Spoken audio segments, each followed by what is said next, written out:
I want to make an artistic statement, and I want people to appreciate and respect me as an artist. I think that's what successful is for me. The seminal Beyonce moment that proves she is the greatest of all time, leaps and bounds above any of her peers, was self-titled, when she dropped a surprise album, December 13th, 2013. Everybody remembers exactly where they were. It was an unprecedented move that surprised fans and the music industry. Wait a minute, wait, I'm sorry. Wait, how did you find this out? It was on Twitter. Someone said Beyonce just put out an album. I think Beyonce just released an album on iTunes. What? And it doesn't make A whole album. There's no single, and she's put videos together for every single song.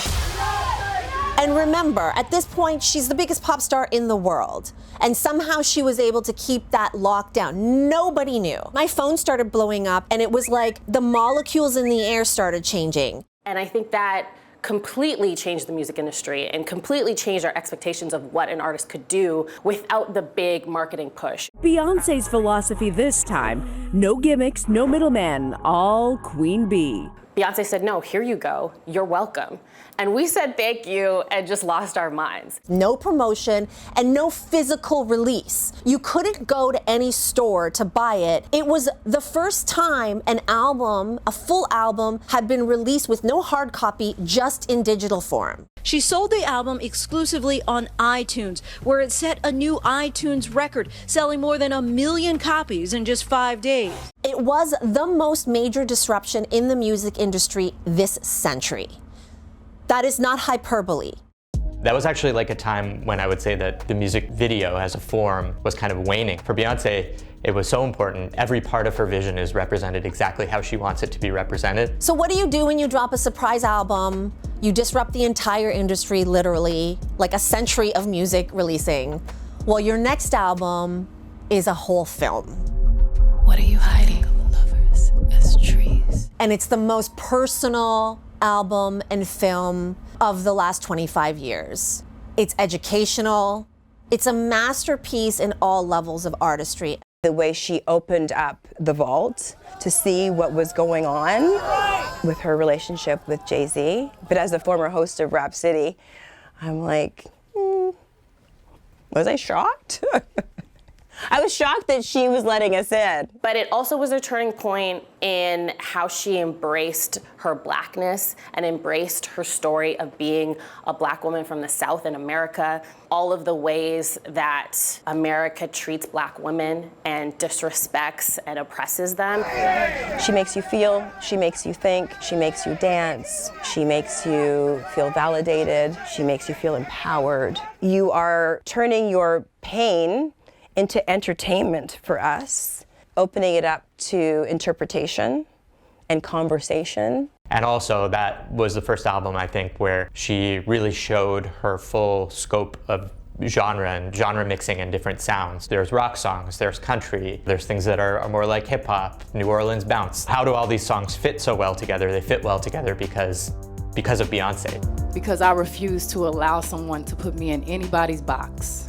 I'd say at this point in her career is almost like a genre in and of herself. She let go of the idea of appealing to all of the masses. Like, I'm gonna try to be the most accessible pop star. She let go of that. She said, no, I'm a black woman from Houston, Texas. This is who I am, and this is what you're gonna get. I think now, instead of quantity, it's all about quality and making sure I'm a lot more specific.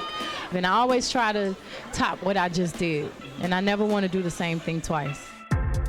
We've seen it with so many pop stars, right? Like, everything's changed. The hair has changed and their attitude has changed.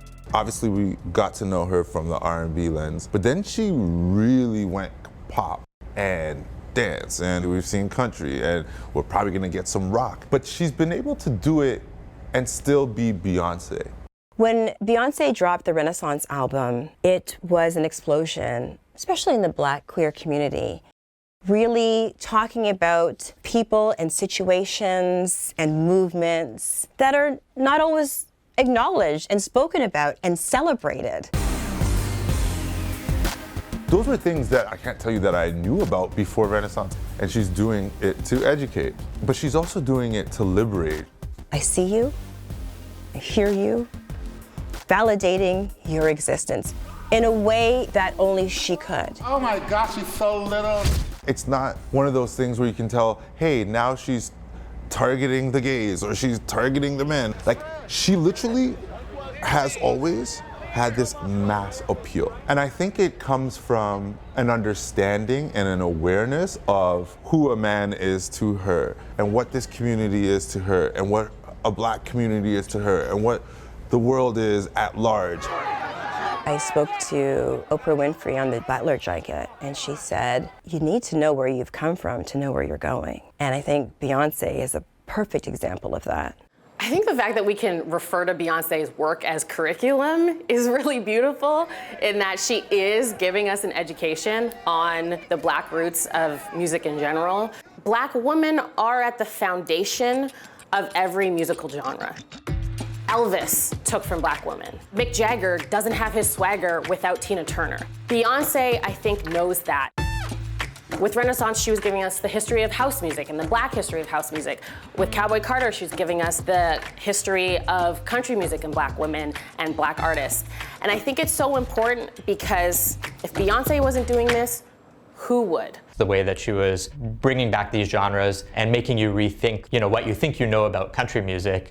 She's saying, well, no, Black artists have existed in country since the beginning. That's what the roots of this is, and I'm going to show that to you. She is allowing us all to understand it doesn't start and end with Beyonce. When she's educating us, she's doing it in a way that is getting into us almost by osmosis, into our pores, into our soul, into our heart. That's a very special gift. Like the video? Then hit the button, or better yet, drop us a comment. Then check out our latest videos here. And don't forget to subscribe by hitting the button here for more celebrity interviews and entertainment news.